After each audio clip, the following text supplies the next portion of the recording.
Hi guys, and welcome to this week's episode of the In the Hub podcast, brought to you by Playbox Technology UK. Today we'll be speaking to Amir Taki, director, executive producer and all-round content creator. Amir's career on the front line of television has led him to create Haven Films, a company focusing on filmography and the creation of documentaries. Amir is also in the process of launching a brand new podcast, Icons, which will be available soon. Hope you enjoy. So, welcome to the In the Hub podcast, Amir. How are you doing today? I'm fine. Brilliant. Awesome. Yeah, thank you very much for coming on, taking the time out today to come and speak to us. It's very much appreciated.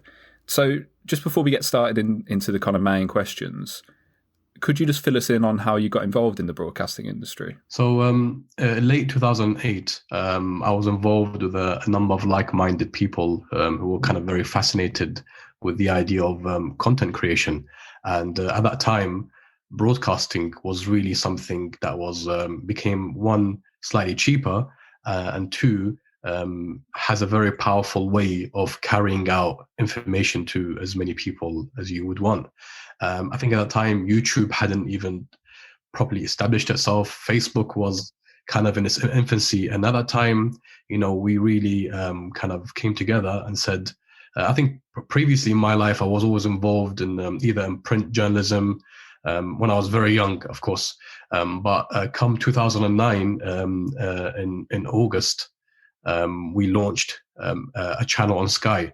Now, I was only 24 years old at that time, so very young at that time. And I think we set up the company in February that year. And when we started the channel, it was obviously a huge learning curve. The difficulty of setting up the channel infrastructure, the problems with content creation, and one thing we didn't kind of plan for was the lead time for setting up a fiber optic, and with that time with Virgin, it took us up to like 4 months to get that set up. Wow. Okay. They had to do some digging in the area, and the council gave permission. So I think for the first 3 months, we had to drive down with tapes. Yeah. We would print content on tapes, drive down to a playout center, ingest the content with them, and then give them a schedule. And that's how we used to run. And it was like a manic it wasn't even 24 hours a day. It was just around the clock. So that's how I really got started, to be honest with you. It was I remember, just sleeping on the sofa when I need to be, I remember we were just there wasn't even late nights wasn't even something to talk about. It was a give and go. And, you need to have a very big team to run a TV station, but we were a very small team at that time. But there was, that was how I got started really. And I thought it was brilliant. It was fantastic. And it was that, and the reason, again, it was due to it's a powerful way to talk to people. Yeah, and it still is. Yeah, I know obviously at the time it probably wasn't very enjoyable for you, but I do love those kind of scrappy stories of starting out and the things that people have to do to make it work in that first instance. I just love hearing those stories sometimes. So what is it really about the broadcasting industry and content creation in general that keeps you hooked? If you can even, boil it down into that, or whether it's just a lifestyle for you. Yeah, it's really down to one thing, the adrenaline buzz, the fact that when you have a live show and you have these impossible deadlines that you set for yourself. I remember, I think the first year we said we want to do 30 documentaries by the month of Ramadan. And it's like, this daily documentaries, like, and people spend a year or 2 years or it's just us as a small team. And that the buzz of being able to deliver at specific times. I remember there were shows going out at 9 p.m. and at 8:50 we're just transferring to Playbox, and it was just living on the edge. And you go home and you're still buzzing, you can't sleep, and you're back again. And it's the relentless deadlines. You finish one season and you say, oh, I'm done now, and you say, whoa, I've got 2 months left to finish another season. And it's relentless. It doesn't stop. And obviously, we were not just involved in content creation. We were involved in fundraising. We were involved in public relations. We were involved in, compliance and Ofcom and how to deal with that. It's another, it's a massive ball game. You need to be able to understand the diligent, nuanced messages that you need to put out. And there's anything that is offensive or subjective, or not subjective, but offensive to some people, that has to be omitted. So that all those factors just meant that you were just living very high all the time, just buzzing all the time. Yeah. So it really sounds like that fast-paced lifestyle was something that attracted you, basically. And it's, all that pressure and stuff like that, but it creates great content in the end, doesn't it? Yeah, of course. I mean, as I said, at that time, most content was found on television. There was no YouTube, and there were people not making content on Instagram. It was just YouTube emerging, and even YouTube at the time was just kind of in its infancy. And we became a source of content, and people. I remember our first live show, we had like 60 callers in like an hour, and it was just a normal guy talking about but it's the first time we were doing this. And we had to sublease a studio and Park Royal and run around. And it was just, a manic camera starts swinging in the middle of the show. All these kind of stuff happened. There was one time we had the camera didn't get locked into the tripod properly. So it started to tilt up slightly. And because it was green screen, the guy started flying basically. Because, on green screen, it just started going up on the set. And we said, you got the magic carpet or something. Something happened there. It's really good. As I said, there was a lot of experiences, a lot of challenges, but the fast life, the fast pace with broadcasting and the satisfaction that you get from every output that you put. I remember we had a television, I had a TV in my room, and obviously the playbox was 20 meters down, and the MCR room, and I had so I can wherever we approve and goes into the playbox, I can see it come back down from Sky. And that was it's like, that's something different, because sometimes you can produce something really amazing and nobody sees it. You try to sell it and you try to pitch it someone and no one buys it and you start to get disheartened. But with broadcasting, it's there. And we had a harmonized team. When we made content, we made sure that we made it to the level that would go out. We didn't hit and miss. It was, you aim for something and you try to get it done. So that gave us a big satisfaction as well. So I guess what we've been talking about then is Al Bayt TV, and that's the channel that you guys set up. So for anyone who might not already know, what was the channel all about and what was your involvement in that project? So Al Bayt TV is a channel that is primarily a faith-based channel, promotes the Muslim faith, which is Islam. And at that time, in the backdrop of 9/11 and 7/7 and so you can see all the negative stories that have been you find on some of the tabloids who stereotype all Muslims. And it came to a time where we said, Muslims always complain at times, we don't have a fair share of our presentation, we don't get a chance to speak and air our mind, and the media's airbrushing us or painting us the same brush, and so sometimes I don't kind of propose that the only way that Muslims should articulate their views, it should be through niche faith-based channels. It should be, Muslims should also get into mainstream channels and other broadcasters to be able to, because if you're not on the table, people then assume about you. You have to be on the table to be able to be considered. And so the path that we took was to set up a kind of a faith-based channel to be able to, one, speak to your community, and two, be able to dispel misconceptions and misinformation that's been ushered against you. So that was the kind of the two, and obviously being in English, a lot of channels that are produced in the UK, sometimes they're produced in their native languages. So obviously you have sometimes Urdu and Swahili and whatnot. And so we wanted to appeal to the younger generation, and whoever comes across a channel, obviously being on Sky compared to other platforms, sometimes it's have normal decoders and you have to punch in a frequency code. And you don't really do that unless you own that, unless you know that channel. Whereas on Sky, we had 842. We were a number that people could flick up and suddenly find us. You had an EPG that would outline your program schedule. You could see all the synopsis being posted, everything. And we were just, I think we were towards the tail end of the schedule of the EPG listing. But I think after us was either the gambling channels or something. So sometimes people that are gambling, Islam, we sometimes obviously Islam. So sometimes by accident he's gambling and he goes, oh, what's this Muslim channel? And he might just come and say something. I think one time we had an email.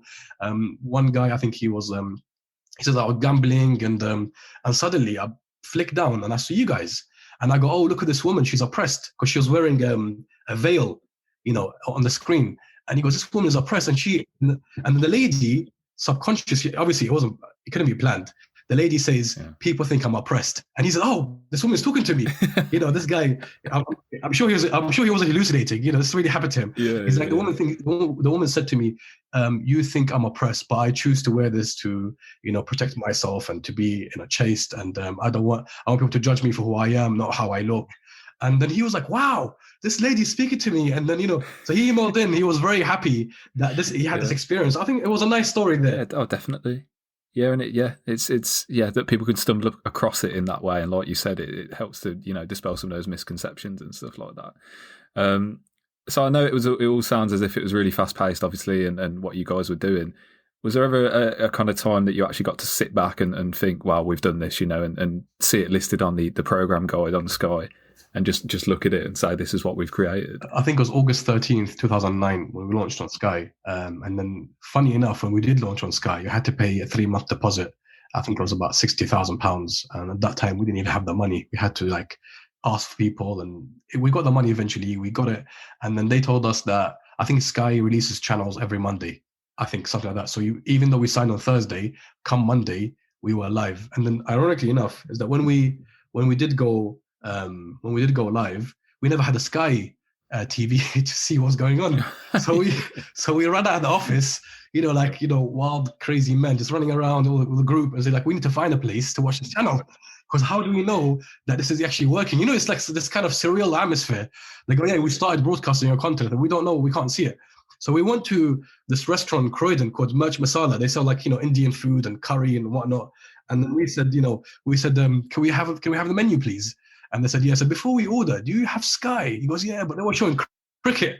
It was the Oval or something. Yeah. So guys, and everyone was watching the cricket. I think it was India versus. I said, look, can you please do us a favor? We would order, but only if you can switch it to 842, if you don't mind. Just to kind of see. And we watched it. I was like, wow, finally something that we could see. We were looking at our computers for months. These programs that we're producing is now in a restaurant in Croydon. It's like. Yeah. It was really and obviously after almost 10 years that I was there, when I travel around the world, obviously I don't present on television, but the presenters that were with me or when we go out, when you mention, they see them go, oh, I've seen you before on TV. And when you do that, you get to see the far reach the channel had. Sometimes when you're just producing content, and you're putting it out there, you don't really get enough time to absorb the feedback, and because you're always locked in, you're working, you're not really getting involved with the people. And whenever you travel and people say, I love that program, I really like that point that you guys made there, I was like, wow, someone's watching. And sometimes you really forget sometimes, because obviously, until obviously you make a mistake and then everyone starts, calling you back and saying you made a big mistake, like in content. But when things are going well, it stays a bit quiet. But when we traveled, we really got good, amazing feedback, and that really inspired us. The fact that we changed, people said you changed my life, you gave me hope, you inspired me, and even though the channel obviously was a faith-based channel, but the messages that it focused on was equality, tolerance, coexistence, living an ethical life, and it wasn't necessarily only for Muslims. Anyone could watch it and say, these are good messages I can pick up from. I remember once a non-Muslim woman called in during one of our shows, and she goes, I think it was her son was on the phone. She goes, I want to donate all the money I have in this piggy bank that I have. I said, okay, thank you very much. Really appreciate it. Why? She goes, and the mum comes on. She goes, I'm really happy that my son's watching something that is not evolved around salacious, like sexual content or content that promotes, kind of unethical content. And you guys are trying to promote something which is very peaceful and very loving. And, something like that, things like that really kind of always inspire you to continue to keep making content. It was lovely. Yeah, it's nice to have that kind of stuff to hit home, isn't it? Especially like you said, when you're being locked in and creating content and stuff like that. It's actually great to hear what people think sometimes. But that story about obviously being in Croydon and getting the guy to change the cricket over, that was fantastic. I was just going to add a point here. Funny enough, is after that Merch Masala scenario, the guy with us, he was our accounts manager, but he is not very fond of spicy food. But because we were ordering a lot of food, we had to order food, right? So we had these kebab rolls and they were a bit spicy. So this gentleman, he started consuming far too many without really thinking. He was taken back by the, long story short, he ended up in hospital the next day. He's no. Those rolls should have come with a warning, I think. Yeah, I mean, he's not used to. Sometimes Arabs, they're not used to spicy food, and that's kind of the culture. Whereas, subcontinent people, they love the hot spice. And it's a culture clash for you. If you haven't had it before, it can leave you. It creeps up on you, doesn't it? Yeah, it does. more so than you know. Yeah, that's brilliant. So, when you were working with Al Bayt TV, were you always kind of involved in the content creation? And I guess I kind of want to link that to why you now kind of take on content creation full time and how you kind of got into that. So my role in Al Bayt TV primarily was I was the MD, managing director, CEO, director, whatever you want to call it. But I was head down. But by nature, I was a production guy. I loved content, and that's why I didn't really like preparing budgets and whatnot. I would leave that to the accounts people and just kind of, I would encourage the fundraising team or the business people to do their thing. But I was more into content creation. That was my, I can't, I've been doing it for almost, since I was 16, always involved in making something. Using, as I said before, I was in print journalism. My degrees in television production, and everything that I did was just pure content creation. And my role was, as an executive producer there, I was commissioning. So I would either commission external producers. I would the producers that we had on in the office, I would work with them, develop ideas, develop concepts. Once we have the idea, once we visualize it, and we say, look, go and execute. Go and find the talents, go and find the people, make it work. And that was what I did, and I loved it. And, obviously being in a kind of a faith-based channel, when it's like, had like a charity feel to it, the money that you would get as a salary wasn't amazing. It was probably a fraction of what you'd get paid in the industry. But it was just at such a young age, I had accumulated so much experience and so much know-how in that period. And I loved every second of it. I loved the fast pace, the turnaround. And obviously you'd love more time to make things a bit more perfect, to kind of finalize projects and get the color correction in and get that sound leveling done properly. And, sometimes you can't, but what we did is we get out on TV and then we just fine touch it before we put on YouTube. And YouTube, once you put on YouTube, you can't really take it down after. It becomes yeah, I think we have like almost 200,000 subscribers on YouTube. Our documentary page on YouTube has got 70,000 subscribers.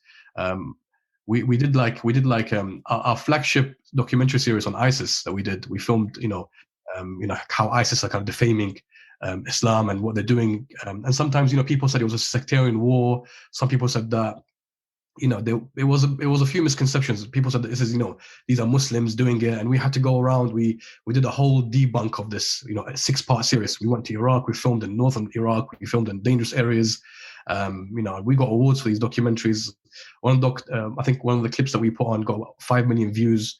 So it was like, and sometimes I would lead, I would direct some of the films, I would produce some of the films myself, I would even film some of them, because sometimes people didn't want to go and film, in an area that was just being liberated against ISIS. Like, oh, that's not my thing. And sometimes when you have an idea and you only have one chance to shoot it, you can't send somebody else in full confidence. You want to make sure that you go yourself, and you're holding the camera. Vision, yeah. So if you leave me with a camera and drop me somewhere, and I'll come back to you within 3 weeks with a documentary. I'll find a story, I'll cut it down, I'll start building a narrative.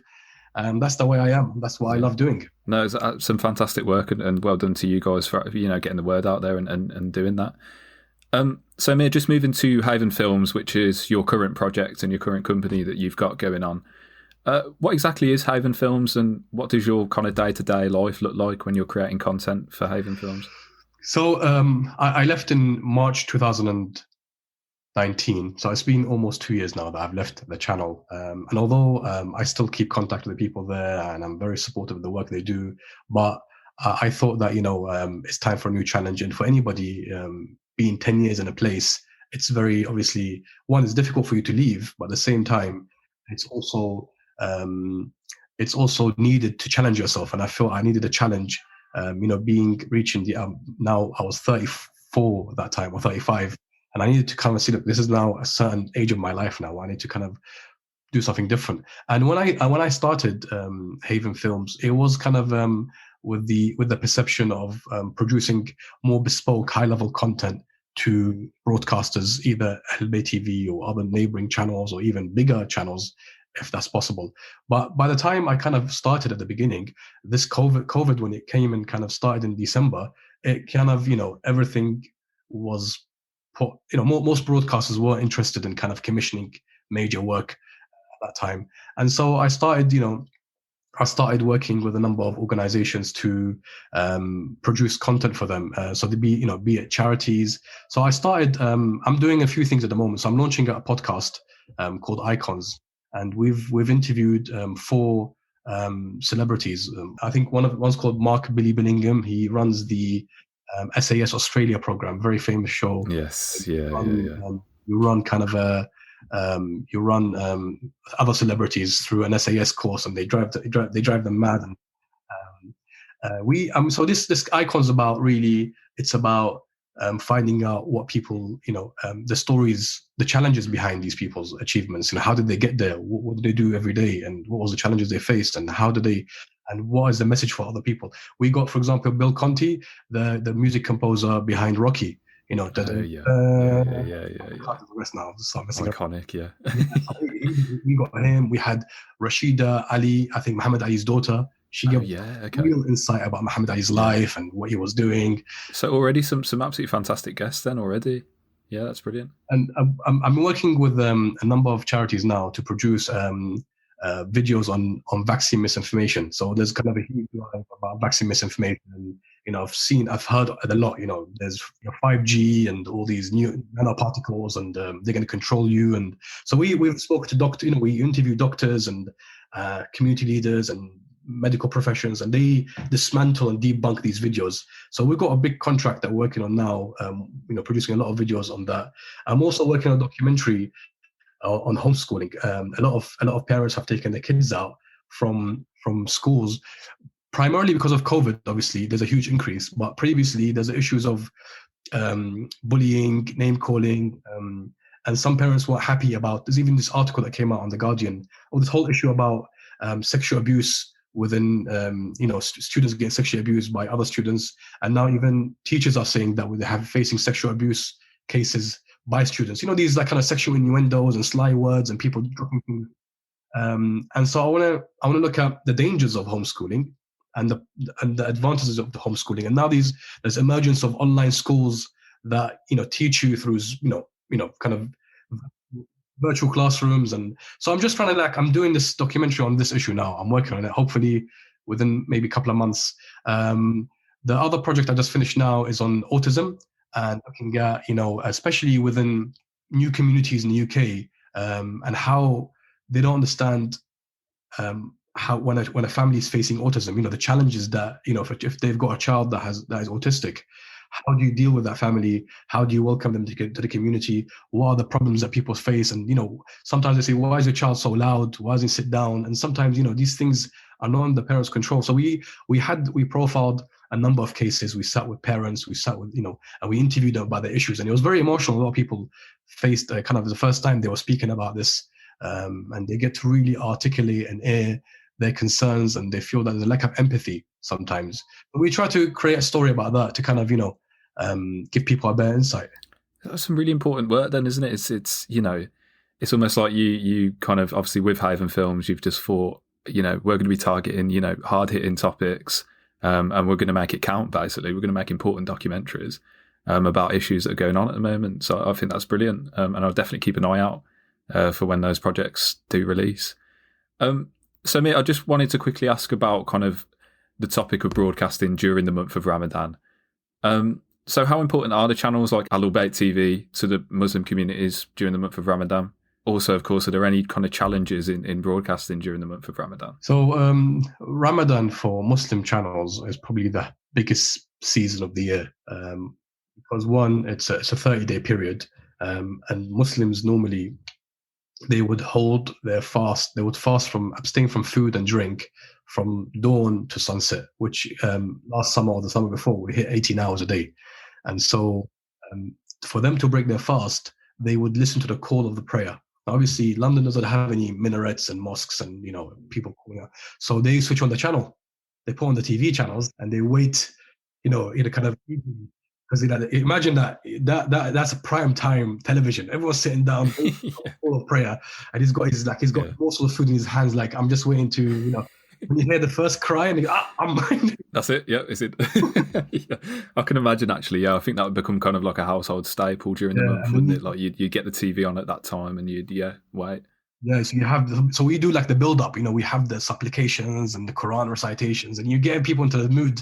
Everybody gets really emotional, and then we do the call to prayer, and then we have, sometimes people go and pray before they eat, but that call signifies it's time for you to break your fast. And people obviously, it's because you sometimes obviously, back if they're back in their countries, they would have a very, the atmosphere is different. But obviously everyone's at home, and especially last year and the year before, especially last year with COVID, really, people, they couldn't go anywhere. There was Of no course, yeah. no way you could go out and go to a center or go to a mosque.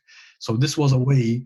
So channels create an atmosphere for families who can't go to centers, or who basically are too old or too ill, or just want to stay home and watch TV. So Ramadan is very important, but also something very important about Ramadan, from my experience at least, is that I know channels, they spend 3-4 times the amount of budget. They allocate 3 to 4 times the amount of budget for content than other months, because obviously it's season time. Christmas, you can imagine, main broadcasters would spend a lot of money on films and kind of get the best content out on Christmas Day, Christmas Eve, Boxing Day, and same thing for Ramadan. Muslim channels spend a lot of money on producing high quality content.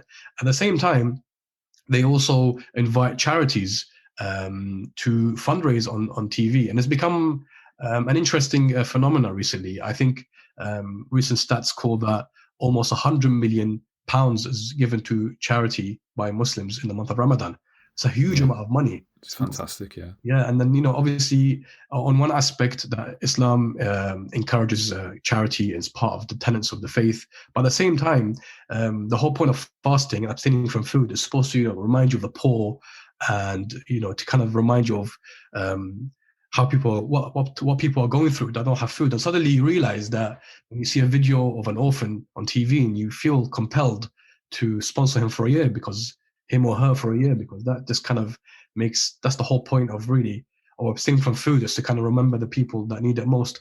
So you have one aspect of high quality content is outed in Ramadan. At the same time, there's a huge fundraising kind of drive, and channels. They raise. I remember one charity told me that our record is 1.2 million in one program that we raised. So that's a lot of money. That's almost a budget for a year for some channels. That's incredible, really. Yeah. And of course, it's fantastic because people that need it most, they're getting what they need, and Ramadan is a real time for sharing and giving, and so channels really make the most of it. And as I said, content. Suddenly you have 16 hours of brand new content every day. Obviously, some channels can't sustain that. They produce 4 hours a day, 3 hours a day. Otherwise, it starts. But there's live shows till and normally people run their live shows till dawn, 3 o'clock in the morning, because everyone's still awake. They've just had a big meal. Yes. They can't sleep, so they're drinking a lot of water, and then they stay up, and then suddenly everyone's buzzing on TV. Everyone's excited, but it's, again, if you want to talk fast paced, then Ramadan is the time. If you that was the epitome of kind of real kind of drive to produce and make an impact. Yeah. No, I kind of put that in. I've always just been curious about what the kind of the motive is during that time, and just how hard you guys are working. But of course, there's that charitable spin on things, isn't it? And it's all about that kind of charitable giving. So I can imagine that it is. Yeah, it's quite a important time for channels. So, Amir, this is a question that we ask at the end of every podcast, and it can be quite a hard one, can be quite a tough one. But in one word, if you could condense it down into that, what do you envision for the future of the broadcasting industry? The one I have is adaptation. I think broadcasting is adapting as we speak, with the rise of kind of streaming on demand and YouTube and whatnot. And I think broadcasting still remains important in sports and the live programming and news. You can't replace that now. You can't go to. Obviously, Amazon tried to boost on football, but in front of a TV set and waiting, for a game, or for Olympics, or we had today the death of Prince Philip, for example. So these people go straight to TV. No one goes to YouTube to look for like the latest news. There's a huge demand for that's more than a word, but I just no, that's perfect. I think adaptation's a really good way of summing it up. Yeah, just kind of one thing to add is I'm kind of although I do some commercial work and do some short videos, but my kind of passion is documentaries, and that's what I'm kind of very passionate about that. And I've got a lot of opportunities coming forward, and that's something that I believe that documentaries is kind of one of the best ways to summarize and kind of consolidate a very complicated topic into 1 hour or 90 minutes or whatever, 5 minutes or half an hour. But you can really squeeze in a lot of information, and people don't have the patience now to watch, read a book or like, to take a course. Sometimes to create a very, kind of visual experience where documentaries, you have music and you have, B-roll and obviously visual impacts and suspense and drama all into 1 hour. It's still a very powerful. And if you look at, obviously I can't compare with Attenborough's, series, but they are rated on IMDb as one of the highest, kind of most popular programs, and that's compared to series, other main kind of. So they still have a documentary, still has kind of an important footing. No, I completely agree. Yeah, you've only got to look at the popularity, like you said, of David Attenborough's stuff and the occasional ones that get released onto Netflix every other month or so, and they create a massive buzz. So I think you're completely right there. I think documentaries are still a staple, to be honest. Still a way to go. So Amir, how can people get in touch with you if they want to find out more about anything that you're up to? So I'm although I claim to be active on social media, but we all do. It's very time consuming. Yeah.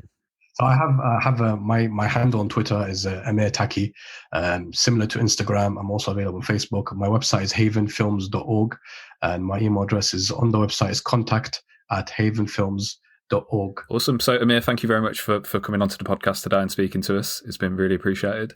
I know it was great to hear some of those stories from the early days as well. It's a pleasure, Neil. Thank you for having me. I really loved it, and I hope I kind of didn't drag on too long. It's perfect. Thank you.